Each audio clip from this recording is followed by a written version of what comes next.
Você está ouvindo Creep Metal Show com Sérgio Pires.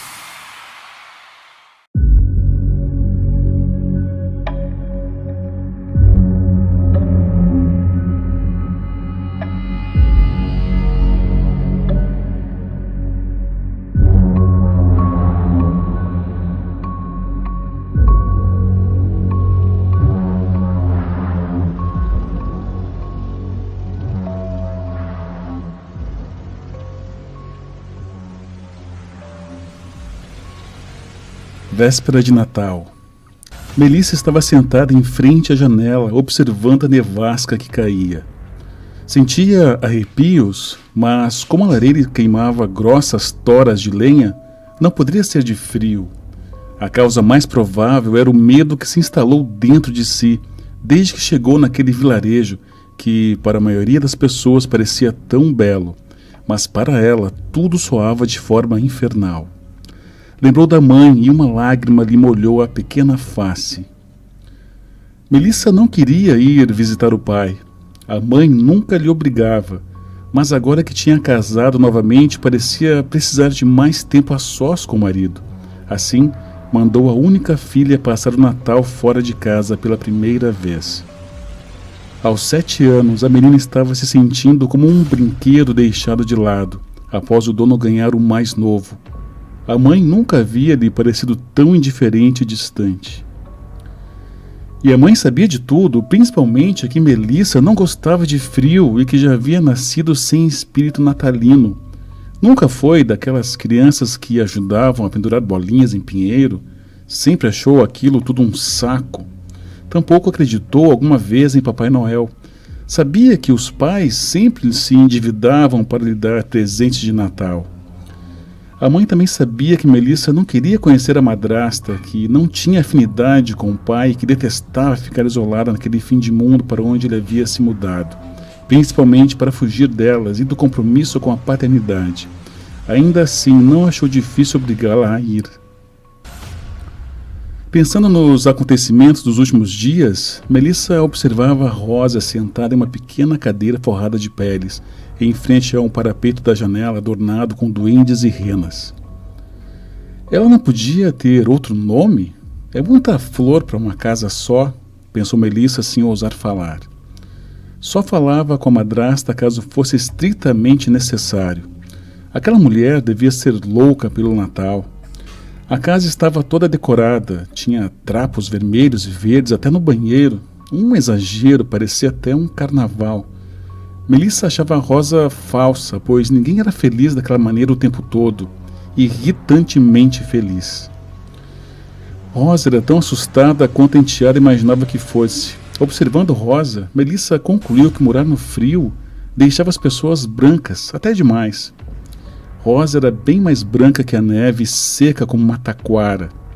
Tinha os olhos azuis tão claros que lhe pareciam leitosos, e quando ela levantava o olhar, apenas uma palavra vinha na cabeça da menina: bruxa. A madrasta também estava incomodada com a presença nova na casa. Tentou conversar e ser simpática, mas Melissa, tão gelada como a neve que caía, não lhe deu nenhuma oportunidade. A menina era a cara da mãe, o que chateava e muito a madrasta. Não sabia ao certo se tinha a mesma personalidade, mas pensava que Melissa, na casa, traria ao marido certas lembranças não tão antigas de um casamento quase perfeito, cuja uma família toda lhe acusava de destruir. Alguns dias na companhia da enteada, e Rosa havia mudado de opinião sobre a ideia de ter filhos. Desistira de vez, para alívio do marido. Melissa jogava tanto no tablet que seus olhos doíam. Fazia isso para matar tempo.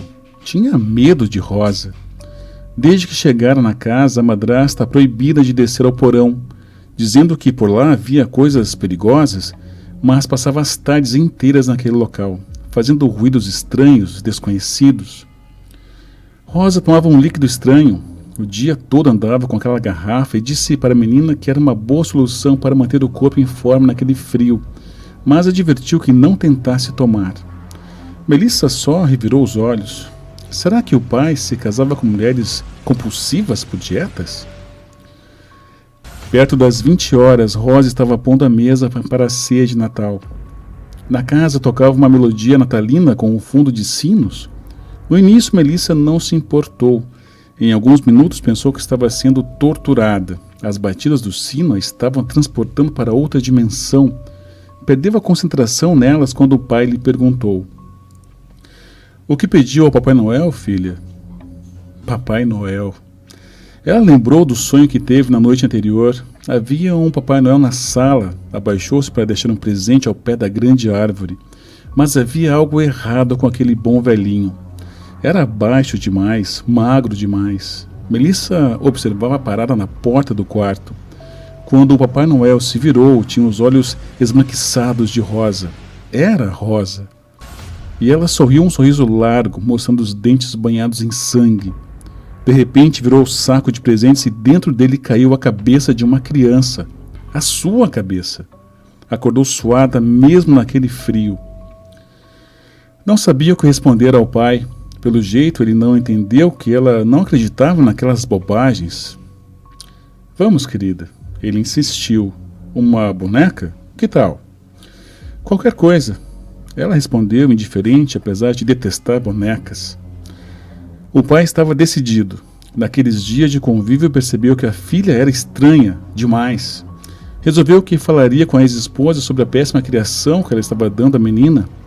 Perdeu-se nos pensamentos, lembrando de quando ainda era casado, de como eram felizes e a filha parecia uma criança perfeita, até conhecer Rosa. Os olhos azuis, a bunda arrepitada, a barriga chapada, a promessa de sexo fácil. Não se culpava por ter dormido com ela, afinal, qual homem resistiria? Mas a verdade é que ela apenas satisfazia um desejo. Não queria se separar, não queria acabar com sua família, mas então a esposa descobriu e, claro, não aceitou. Ele achou que ficaria tudo bem, pois tinha Rosa, mas depois que foi morar com ela, nada mais foi igual, nem o sexo. Foi retirado subitamente de seus pensamentos quando Rosa foi até a lavanderia dos fundos da casa e gritou. Melissa estava parada próxima à porta, com as mãos cobrindo os olhos. Rosa estava com as mãos banhadas em sangue, tentando reanimar um cão morto, cujo pescoço estava praticamente separado do corpo. O cão da família, que estava dentro de casa para aguentar o inverno rigoroso, estava morto. Havia sido assassinado. Era improvável que alguém houvesse entrado na casa, portanto havia 3 suspeitos de cometerem um crime. Melissa tinha certeza de que era coisa de Rosa, inclusive o desespero, que deveria ser falso. O pai observou o machado escorado na parede, próximo à porta de saída, ensanguentado. O que lhe tirou a possibilidade de dizer que poderia ter sido qualquer animal da rua. Não sabia como contornar a situação. "Não vamos acabar com a nossa noite de Natal", ele anunciou. "Amanhã descobriremos o que aconteceu." Mas Rosa mal ouvia. Foi com dificuldade que ele a tirou de perto do cão. Ela foi ao banheiro, se lavou, chorou. Passou pela cozinha e conferiu se o peru estava assando. Colocou mais alguns pratos de salada e farofa em cima da mesa e dirigiu-se ao seu porão. Melissa aproveitou que o pai lidava com o corpo do animal e seguiu a madrasta escada abaixo, pé por pé. Observou Rosa entrar no porão e não fechar a porta, nem acender a luz. Ouviu respirações chorosas no escuro. De repente, Rosa acendeu um abajur, praticamente atrás da porta, com a luz fraca. Melissa observou as paredes forradas de tapeçaria com estampas de santos. Entrou e deixou que a madrasta lhe visse observar tudo. "Por que eu não podia entrar aqui?" "Porque eu não queria que você se machucasse nas agulhas de tesouras." "Você faz essas coisas?" "Sim, estou guardando para expor em um festival daqui a alguns meses. É uma arte fazer esse tipo de tapete." "Gostou?" "Não, são horrorosos." Rosa pensou em responder, mas apreciou a sinceridade da criança, que deu sequência ao interrogatório. "E o barulho que eu ouvi vindo daqui?" "São as máquinas de costura para os acabamentos." "E aquele branco ali?" Melissa entrou mais na peça e parou ao lado de um tapete sem decoração alguma.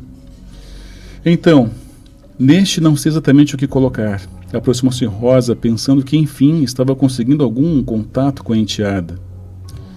"Eu tenho uma ideia legal." Rosa ia perguntar o que era, mas não deu tempo. Foi surpreendida por um golpe de faca na barriga. Jamais pensou que uma criança tão pequena poderia causar tanta dor com um só golpe. Ia gritar por socorro, mas estava em choque. Observou Melissa tirar a faca com força e esfregar na tapeçaria branca, depois balançar de forma que os pingos de sangue ficassem visíveis pela maior parte do tecido. Melissa olhou para Rosa, que improvavelmente estava mais branca ainda. A criança chegou perto da mulher que agonizava e, sorrindo, desferiu-lhe vários golpes de faca. Rosa tentou se defender, mas quando tirou a mão da barriga, sentiu o sangue jorrar livremente e perdeu as forças. Em seguida, Melissa rasgou-lhe as carnes das mãos que usava para evitar as facadas, e Rosa já não sabia mais onde havia sido golpeada. Depois da facada no pescoço, desmaiou. Melissa largou a faca, enfiou as mãos no sangue do chão e banhou a tapeçaria. Após terminar a sua obra de arte, voltou para a cozinha e sentou-se à cabeceira da mesa de jantar. Se aproximava meia-noite. O pai entrou em casa apressado, sentiu o cheiro do peru queimando e tirou-o do forno, colocando em cima da mesa e chamando por Rosa. Ela não vem, respondeu Melissa e colocou as mãos sujas de sangue em cima de seu prato, largando a faca de forma barulhenta na louça. O pai arregalou os olhos e desceu apressado as escadas. Melissa não sabia se havia gostado mais da expressão de pânico de Rosa ou a do pai, que se havia sido do grito que ele acabara de dar. A criança ria e deliciava-se, afinal, o Natal não era assim tão ruim, nem o dia das crianças, ocasião em que jogara a filha da vizinha dentro da piscina e ficar esperando a criança de 2 anos morrer, o que não levou muito tempo. Pensando bem, no Natal anterior já havia matado outro cão, este enforcado na sua casa. E a mãe sabia de tudo.